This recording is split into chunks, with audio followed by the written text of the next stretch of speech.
Alors cette vidéo pour répondre aux questions qui sont restées en suspens lors de l'émission Flammes jumelles à vos questions sur la web TV de Sylvie de Terre et d'Étoiles.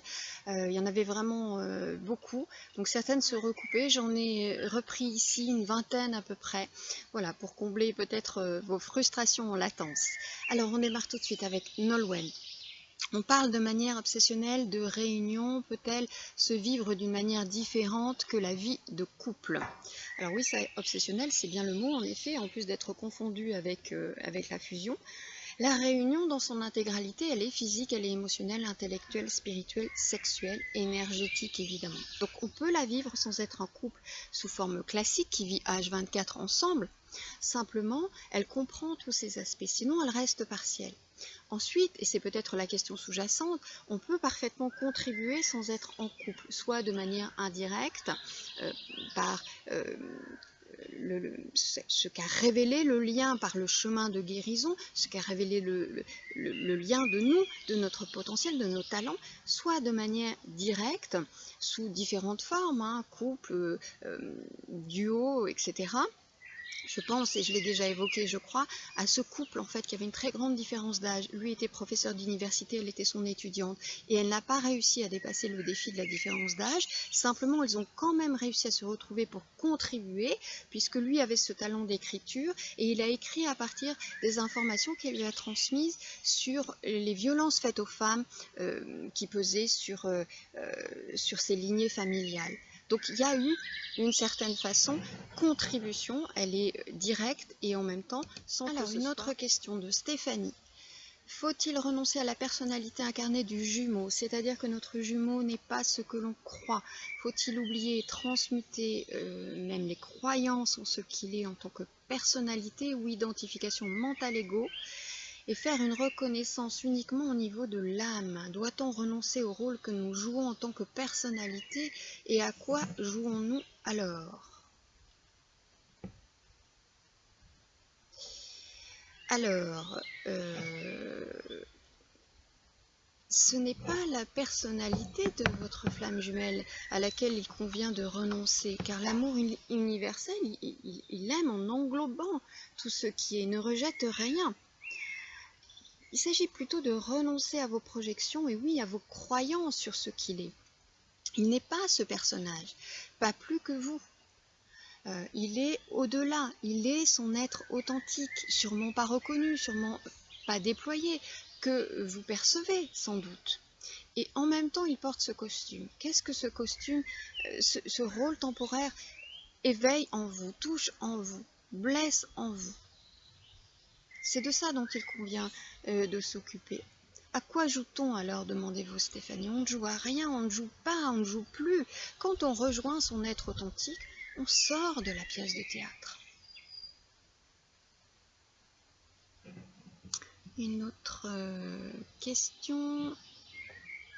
Alors, cela fait 1 mois et demi que nous sommes séparés. Une fois par semaine, je lui envoyais un SMS auquel il répondait, mais depuis 2 semaines, j'ai décidé de ne plus écrire, voir si ça vient de lui, mais rien. Je suis sereine avec ça, je communique par les énergies. Est-il préférable de me retenir de lui écrire en SMS ou bien je décide de lui écrire quand mon instinct le souhaite? Alors, il n'y a pas de règle, en fait. L'idée, c'est juste d'être au clair avec votre intention sous-jacente. L'intention est-elle réellement du cœur et donc détachée de toute forme d'attente, de retour, ou est-ce une stratégie de maintien de contact ou une stratégie autre? Il semble que ce ne soit pas tout à fait au clair dans la façon dont la question est posée. Je n'écris plus pour voir si ça vient de lui. Il y a un peu de stratégie là-dedans, si on regarde avec lucidité et bienveillance. Je suis sereine avec ça. En effet, ça dure depuis peu, donc il faut voir comment ça se place. Je communique par les énergies. Attention de ne pas trouver ça comme substitut, comme stratagème supplémentaire. Est-il préférable de me retenir? S'il y a retenue, il y a censure. Ou est-ce que je décide de lui écrire comme mon instinct le souhaite? C'est pas l'instinct qui décide. L'instinct, c'est l'ego. C'est rattaché à l'ego. Ça se place vraiment au niveau du cœur et de la conscience supérieure. Alors, une autre question. Natacha. Est-ce que les actions positives et les réussites de l'un des jumeaux ont des effets positifs sur l'autre? Et l'inverse, si l'un des jumeaux est heureux, est-ce que l'autre est dans l'état inverse? Alors, je ne sais pas ce que signifie action positive. Ce que vous faites, ce que vous êtes, c'est d'abord pour vous, pour votre chemin. Soyez attentive, Natacha, à ne pas tomber dans la stratégie, le syndrome du sauveur, ne serait-ce qu'indirect. Ça ne marche pas. Hein, c'est-à-dire, je fais telle action pour sauver ou pour obtenir aussi telle chose. Pour le reste, en effet, il y a l'effet des vases communicants qui peut jouer. Donc un vécu inverse, sans que ce soit vraiment la règle tout de même. La question, elle est plutôt, moi ce qui me vient, c'est quelle raison tacite à cette interrogation-là, en fait. Vivez votre vie. Je pense avoir rencontré ma flamme jumelle, il vit maritalement et n'a pas envie d'aimer. J'ai décidé de ne pas l'attendre et de poursuivre ma route parce que j'ai beaucoup donné dans ma vie et qu'aujourd'hui je me consacre à mon éveil et à ma reconversion professionnelle. Est-ce que j'ai raison? Est-ce que ça ne va pas nuire à mon épanouissement? Est-ce qu'il y a encore des blessures à guérir? Bien sûr que j'aimerais le revoir car je me sentais à l'aise avec lui et nous rions comme des enfants. Maintenant, je pense que cela ne suffit pas et que je mérite d'avoir un homme qui ne se cache pas et qui s'assume. Faut-il préférer vivre séparé de sa flamme jumelle que de vivre avec elle, mais caché en espérant qu'il s'éveille? Alors, tout d'abord, il n'y a ni raison ni tort. Ça, c'est le langage du personnage. Les choix sont propres à chacun. Et plus ils se font à partir de l'être authentique, plus ils sont libres. Donc, regardez d'où vous faites vos choix. Le chemin en vraiment hyper bref, le chemin de flamme jumelle, c'est quoi? Après les retrouvailles, la frénésie, etc. Il y a souvent séparation. Et donc, guérison, évolution. Puis, début de réalignement. Et j'entame ma contribution au monde, sans l'autre la plupart du temps. Puis, co-création directe ou indirecte, comme j'ai expliqué tout à l'heure, je crois à Nolwenn, sous différentes formes. Hein, si on simplifie à l'extrême, c'est ça. Donc, est-ce que ça va nuire à votre épanouissement? Suivez votre voix du cœur. Est-ce qu'il y a encore des blessures à guérir? Assurément. Maintenant, l'idée de mériter d'avoir un homme, mériter d'avoir, il n'y a pas de possession dans l'amour. D'être en compagnie, en effet, d'un homme qui assume, j'entends bien. Faut-il préférer vivre séparé de sa flamme jumelle que de vivre avec elle? C'est propre à chacun et c'est aussi en fonction du choix des âmes, de votre tempo, de l'agenda divin. Il y a plein de paramètres. Et ce qui vaut un instant ne vaut pas l'autre instant. Rien n'est jamais définitif et certainement pas avec, en effet, la flamme jumelle. Alors, je poursuis avec une autre question. Vanessa, je sens un détachement vis-à-vis de ma flamme jumelle. Encore. Cela m'étonne car j'ai vécu des états d'union dans le subtil auparavant et nos rencontres dans la vraie vie ont été source de grands bouleversements spirituels avec un éveil de la Kundalini et d'autres manifestations énergétiques puissantes. Après tout ce tintamarre cosmique, à présent, tout ce tintamarre cosmique s'est tu, il me reste une curiosité mais plus d'élan véritable. Donc je réponds s'il me fait signe mais ne cherche plus à le contacter. Est-ce une étape dans le chemin de flamme jumelle? C'est la première question, parce qu'il y en a d'autres. Alors oui, c'est une étape essentielle et parfaitement flippante pour le mental égo. Bouh, ça vibre plus, il n'y a plus de manque, ça fait plus mal. On se fout des jeux psychologiques, on n'a plus envie de nourrir les égos, etc., etc. La big P, quoi. Tout va bien, l'amour vrai se place et se déploie. Hein, sauf comme on n'a jamais pratiqué ainsi, bah, ça questionne et ça fait peur. Donc, sérénité. Alors, cela m'amène à une autre question. Concernant la sexualité, j'ai des élans désormais qui ne sont plus tournés vers lui. Là, c'est ne souhaitant pas vivre dans l'abstinence, je me suis tournée vers d'autres hommes consommant de l'amour physique, ouverte à tisser des relations amoureuses. On ne peut pas dire que ce soit l'épanouissement total, mais cela remet de l'homme dans ma vie et me sort d'une relation éthérée avec ma flamme jumelle. Ma question, vivre ainsi sur des niveaux différents, relation flamme jumelle versus autre relation, ne met-il pas mon équilibre affectif en péril? est juste d'être polyamoureux sur ce parcours? Alors, beaucoup de questions. J'avais répondu sur la sexualité dans l'émission à Valérie. Je crois même que ça faisait partie des premières questions. Donc, je vous renvoie à ça. Ce que j'ai dit, qu'est-ce que c'était que la sexualité, que c'était aussi de l'énergie et surtout de l'énergie qui circulait. Donc, j'ai expliqué tout ça. Sur le polyamour, on va reprendre ça, puisqu'il y a cette question-là aussi. En effet, c'est ce à quoi peut ouvrir l'amour universel.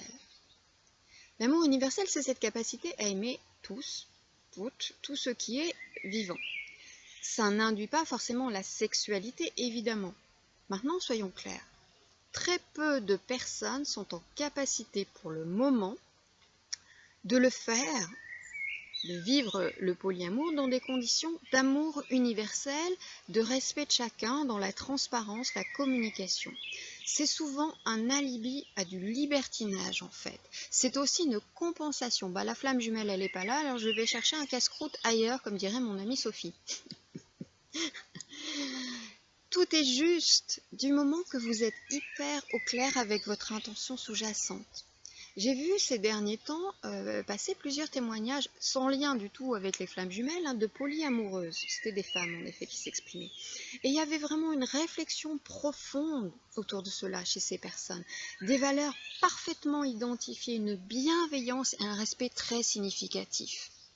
Donc là, ça peut en effet s'apparenter à de l'amour universel. Donc cette forme-là qui se veut très intègre d'une certaine façon. Alors, il y a une troisième question, semble-t-il. Comment ne pas susciter la peur chez les hommes quand on est une femme solaire? Alors, cette personne fait référence à ma vidéo, je crois, de début juin 2019, sur les femmes solaires. Donc, pour comprendre, je vous y renvoie, si vous ne l'avez pas vu. J'ai envie de dire que vous n'avez absolument pas ce pouvoir sur les autres de ne pas susciter de la peur. Leurs réactions leur appartiennent. Maintenant, l'extérieur, renvoyant souvent notre intérieur, peut-être il convient de regarder si vous-même, vous n'avez pas peur de la puissance intrinsèque de l'énergie de la femme solaire. Et avez-vous réellement pacifié les défis de la femme solaire qui sont nombreux et conséquents? Cette énergie, elle comporte vraiment des défis particuliers.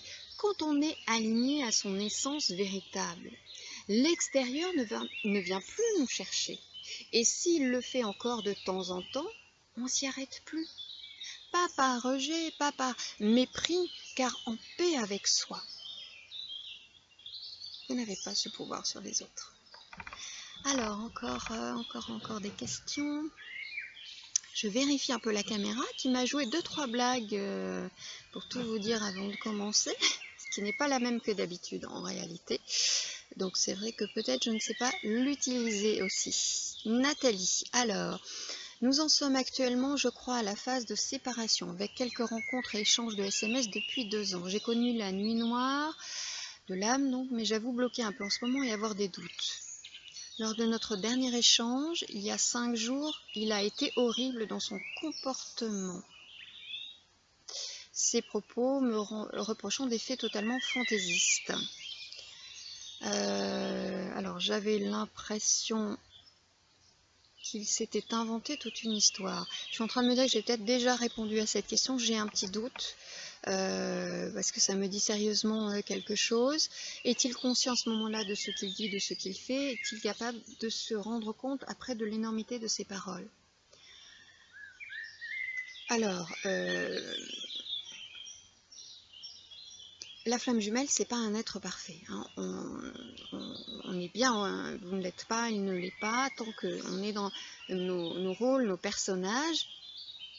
Je vois bien dans les accompagnements, il est fait état de propos et même de comportements particulièrement, on va dire, d'une dureté assez significative.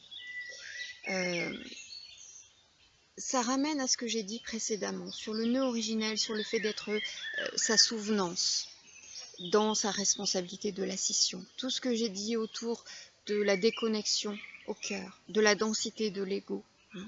Est-il conscient? Il y a un tel mécanisme de dissociation que pas forcément, et que même plutôt non, ou alors il minore ses comportements ou entre en déni. Hein, ça peut aussi dépendre de ses failles narcissiques, de ses névroses aussi. Hein. Donc j'ai envie de vous inviter à vous occuper de ce que cette situation réveille en vous, touche, en vous, bouleverse en vous. Hein, parce que là-dessus, vous pouvez agir. Pour l'autre, vous ne pouvez rien, si ce n'est faire preuve de compassion, en effet. Alors, question. Pouvez-vous m'éclairer, s'il vous plaît, sur le réveil de la flamme jumelle endormie? Alors ça, j'avais déjà répondu dans l'émission. Hein. Et ensuite, une autre question, savez-vous si beaucoup de couples de flammes jumelles réunis deviennent parents? Alors, sur cette question-là, oui, c'est parfaitement possible. Alors, beaucoup, je ne tiens pas de statistiques, hein. Et ça encode d'une manière spécifique les âmes de ces enfants. Le fait que un couple de flammes jumelles ait des enfants, ça encode d'une manière spécifique les âmes de ces enfants. Alors, quand l'âge ne le permet plus, et que les jumeaux ont eu des enfants par ailleurs, il se peut que l'un de ces enfants ait été l'enfant du couple flamme jumelle dans une vie antérieure. Ce truc-là, ça se sent, il y a une très grande proximité, complicité, reconnaissance entre le jumeau, la jumelle et l'enfant. Alors, Elvire, la question que je me pose est comment faire quand mon autre est atteint d'une grave maladie et qu'il n'y a pas de contact dans la vraie vie, dans la 3D. Comment travaille-t-il, ressent-il les énergies que je lui envoie? L'amour universel circule au-delà de l'espace, au-delà du temps. Ensuite, il ressent selon sa sensibilité. C'est le choix de l'âme d'accepter ou pas. Je vous invite à envisager votre action comme lorsque l'on fait un cadeau. C'est-à-dire sans savoir ce que l'autre en fait, ce qu'il devient, s'il l'utilise, etc. Donc dénué de toute forme d'attente, un vrai cadeau du cœur. Et de tout cœur, Elvire. Alors Stella, la flamme jumelle peut-elle être cachée par la présence du frère ou sœur de l'autre côté du soleil? Alors, pour ceux que frère, sœur de l'autre côté du soleil, pour ceux qui ne savent pas ce que ça veut dire, je vous renvoie à mon blog, au billet du 13 avril 2019 et à tous les billets qui sont rattachés à ce billet-là, pour comprendre, parce que ce serait vraiment trop long de tout reprendre ici. Donc oui, ce type de lien de frère ou de sœur de l'autre côté du soleil peut cacher la flamme jumelle, peut y préparer aussi, peut aussi le parasiter, même j'ai envie de dire surtout le parasiter. Hein. Donc il y a à entrer en compréhension et à faire tout un travail de dégagement par rapport à ça, autant que de réconciliation, de pardon qui est à enclencher. Si on veut tracer la voie du cœur et la voie de l'amour universel, on n'est pas dans le rejet, la condamnation. Mais ça demande à ce qu'on ait évidemment pensé toutes les failles qui ont pu permettre ce type de lien, parce que c'est une co-création, c'est un rendez-vous d'âme et c'est une co-création. On n'est pas victime. Donc j'explique tout ça très très en détail dans le billet dont je viens de vous parler. Alors ensuite, ok. Anna. Est-ce que l'amour véritable peut faire fuir la flamme jumelle? Ouh, la flamme jumelle et beaucoup d'autres. La question, elle est d'abord, l'amour véritable est-il réellement déployé? Parce que parfois on croit que, parfois on se raconte un petites histoires, en toute bienveillance. Hein. Ou est-ce que c'est encore un amour égotique? Donc déjà, de regarder ça en premier. Ensuite, oui, selon les failles narcissiques de la flamme jumelle, ces blessures, oui, encore en raison du nœud originel, le flamme jumelle. Oui, encore parce que la souvenance que vous êtes de ce nœud, parce que la souvenance de sa responsabilité dans la scission telle que je l'ai expliqué dans l'émission donc à laquelle je fais référence, et dans ma vidéo du 17 juin. Donc oui, peut fuir. Autre question, est-ce que deux flammes jumelles peuvent s'être connues adolescents, s'être revus brièvement et se retrouver enfin après 15 ans de séparation et de silence total pour se réunir? Oui, absolument. Les retrouvailles peuvent avoir lieu après de longues années, tout comme la reconnexion. Ça n'induit pas forcément la réunion. C'est d'abord et surtout une affaire d'agenda divin. Donc oui, c'est parfaitement possible. Ça n'induit pas forcément la réunion. Ça induit qu'il y a maintenant quelque chose à vivre. Alors, autre question, quelle est la mission de vie des flammes jumelles sur Terre? De rayonner l'amour universel en chaque instant. Et cela peut prendre n'importe quelle forme. Chanter, peindre, écrire, danser, guérir, tout ce qui apporte joie, amour à autrui, à soi et à autrui. Alors évidemment, quand on dit ça, on pense peut-être à contribution. Et je l'ai évoqué dans certaines de mes vidéos, il y a une contribution spécifique, tout comme d'autres artisans de Pure Lumière Divine, au changement de paradigme dans lequel nous sommes entrés, 2000-2012, à soutenir la brèche de Pure Lumière Divine créée il y a 2000 ans par l'âme avatar Yeshua, qui nous offre l'opportunité d'ascensionner, peu importe là où on en est de la roue karmique d'incarnation. Si on choisit et si on met en œuvre une maturité spirituelle suffisante et une élévation vibratoire suffisante. Parce que, bien comprendre que les retrouvailles flammes jumelles, la reconnexion aux flammes jumelles, c'est une déflagration de pure lumière qui abonde aux énergies actuelles. Donc c'est pas juste Pierre qui retrouve Jeannette en fait. C'est quelque chose qui nous dépasse nos personnages et nourrit, abonde au plus vaste, nourrit et est nourri par le plus vaste. Alors, autre question, petite vérification de caméra. NJ, comment distinguer les images, les mots transmis par télépathie par ma flamme jumelle de toute autre manifestation de mon mental ou de mes désirs? Alors, la télépathie ne passe en réalité pas par le mental inférieur. Elle passe par la conscience supérieure et par le cœur. Donc, si vous êtes encore dans un ego dominant, il y a des chances que cette télépathie puisse être tout ou partiellement parasitée. Et quand bien même vous êtes OK, vous êtes au clair, il convient de distinguer ce que je dis souvent, ce qui est issu de l'âme et ce qui est issu du personnage. Quelle dimension de votre flamme jumelle communique avec vous? Parce qu'on a souvent constaté que l'on peut recevoir de magnifiques messages de sa flamme jumelle, car issus de son âme, et que les propos ou les actes du personnage sont bien éloignés de cela, voire totalement opposés. Donc voilà.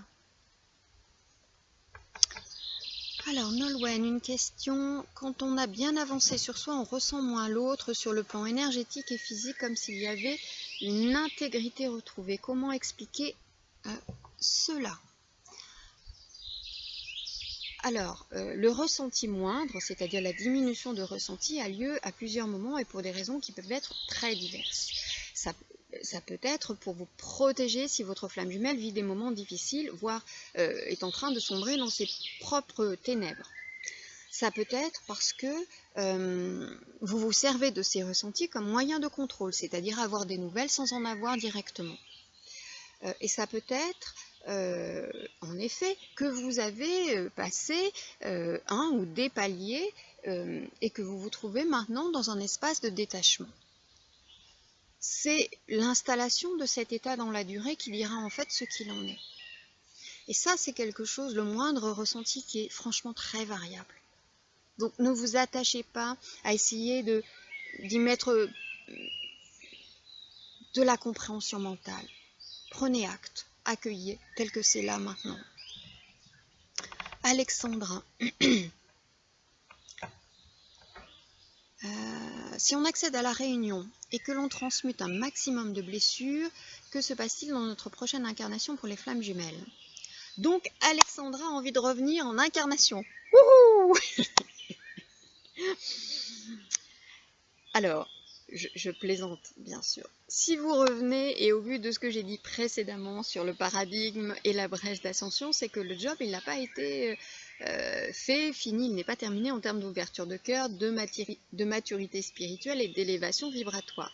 Si vous revenez, vous continuez le boulot, donc. Hein. Selon moi, on retrouve sa flamme jumelle une fois par cycle d'incarnation. Donc, si vous l'avez retrouvée maintenant, vous êtes en fin de ce cycle. Donc, rendez-vous à la prochaine fin de cycle. Là encore, peut-être il y a confusion dans ce qui est posé comme question entre réunion et fusion. Donc, je vous renvoie à l'émission, puisque j'avais parlé de ça de manière détaillée, la distinction entre réunion et fusion. Voilà. Alors, ensuite, une autre question de Frédéric. La reconnexion avec l'autre nous ramène à notre unité qu'on s'est actée en 5D. Est-ce possible que la réunion n'ait jamais lieu si l'un ou l'une choisit le libre arbitre de l'ego? Donc si la flamme jumelle choisit le libre arbitre de l'ego. Alors, grande question que cette question du libre arbitre. Y a-t-il un libre arbitre sur l'ego ou est-ce un libre choix? Et sinon, où se situe le libre arbitre en chaque être? Alors, j'avais donné un éclairage sur le libre arbitre dans une vidéo de 2016, je crois. Vous pouvez la retrouver parce que elle porte ce titre-là. Donc, je ne développe pas sur le libre arbitre, qui est une grande question. Donc, votre question, c'est est-ce que ma flamme jumelle peut faire foirer la réunion, quoi, en fait? Est-ce que la réunion est ce qui a été choisi d'être vécu dans cette incarnation? Moi, j'ai envie de répondre par ça. Est-ce que la réunion est ce qui a été choisi d'être vécu dans cette incarnation? Si oui, c'est le choix des âmes, et donc alors cela sera avec un ego très dense, puisqu'il est question de l'ego dans la question, des perturbations ici ou là, donc l'ego, des perturbations ici ou là, notamment sur l'environnement, ça peut en effet prendre les chemins de traverse. Et donc du temps, beaucoup de temps. Donc on va imaginer qu'il y a comme une forme de cadre avec des grands rendez-vous fixés, et puis est-ce qu'on y va en empruntant l'autoroute ou en trottinette à travers tous les petits chemins de campagne et en s'arrêtant à chaque abri de bus? Après, vous voyez, là c'est la question de la latitude en effet du personnage. Alors il y a quelque chose qui est dit, c'est acté en 5D. Mais vivez-vous présentement et entièrement en 5D? Ou est-ce que vous êtes encore en 3D? Est-ce que l'être qui pose la question est encore en 3D? Est-ce qu'il a un pied dans la 3D, dans la 4D? Un pied dans la 4D, dans la 5D? Et en même temps, si l'on part dans la notion quantique de tout se vit en même temps, dans des dimensions parallèles et non pas sur un temps horizontal, mais sur quelque chose de plus vertical, peut-être que dans une dimension parallèle, vous êtes déjà réunis. Oui, je sais, ça fait mal au cerveau ce truc-là.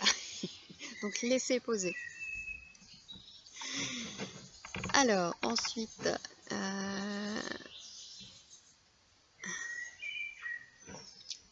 Zaya. Le lien flamme jumelle sans relation intime et sans beaucoup de communication ni compréhension peut-elle se développer après la séparation?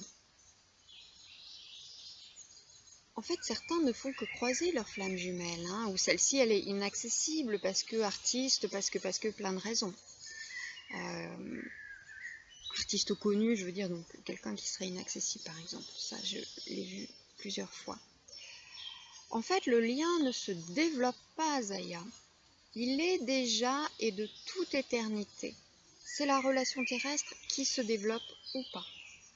Et en effet, elle peut se développer sans beaucoup de communication, sans sexualité et sans grande compréhension. Peut-on dire qu'elle se développe vraiment du coup?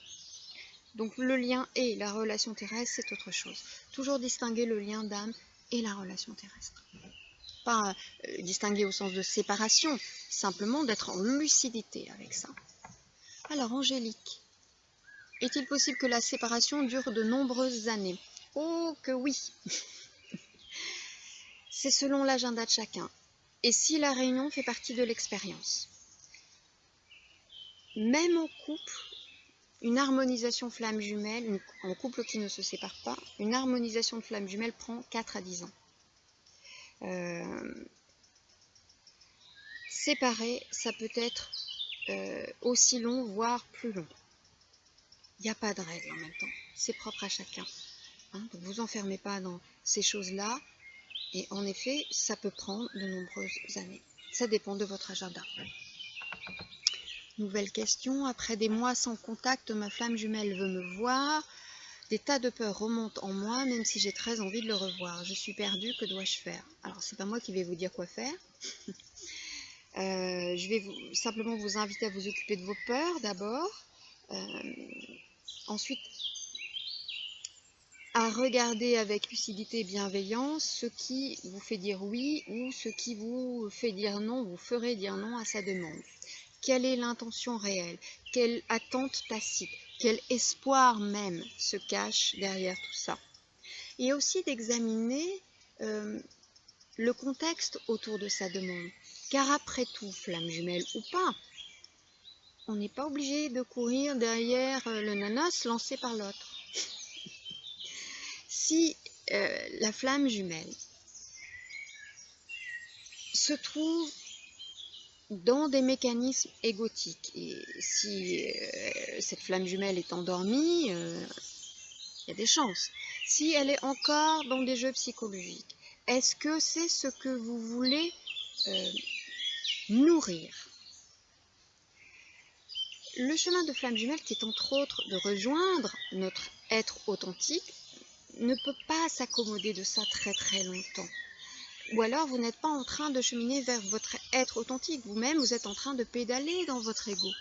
L'alignement, c'est résider dans son être authentique. C'est donc sortir, être sorti de tous ces aspects égotiques. Non par fuite, non par rejet, par un positionnement serein, par alignement dans son plein de soi.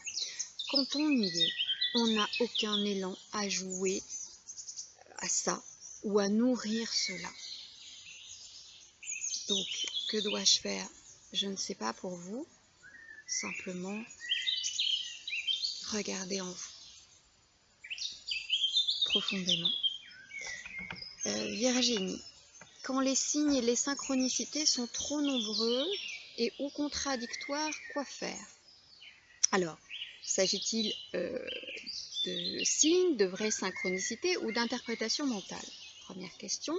Ou même d'attrait inconscient de nos désirs égotiques. Vous savez bien, quand on a une nouvelle voiture fuchsia, on voit des voitures fuchsia partout. Hein, donc, de quoi s'agit-il? Puis la deuxième question dans ma réponse, c'est: et pourquoi a-t-on besoin de signes? Généralement, c'est pour se rassurer. Alors, occupez-vous de vos peurs qui sont à la racine de ce besoin de se rassurer. Vient un moment du chemin d'évolution où bien peu de ça se manifeste parce qu'on en est détaché. Ou alors même si ça se manifeste, on ne s'y accroche pas. On les voit, les signes, les synchronicités, on les accueille en toute gratitude et basta, on passe à autre chose. Voilà. Eh bien, je crois, les amis, que nous sommes arrivés au bout de toutes les questions. En effet, voilà. Eh bien, je vous retrouve dans une prochaine vidéo. À très bientôt.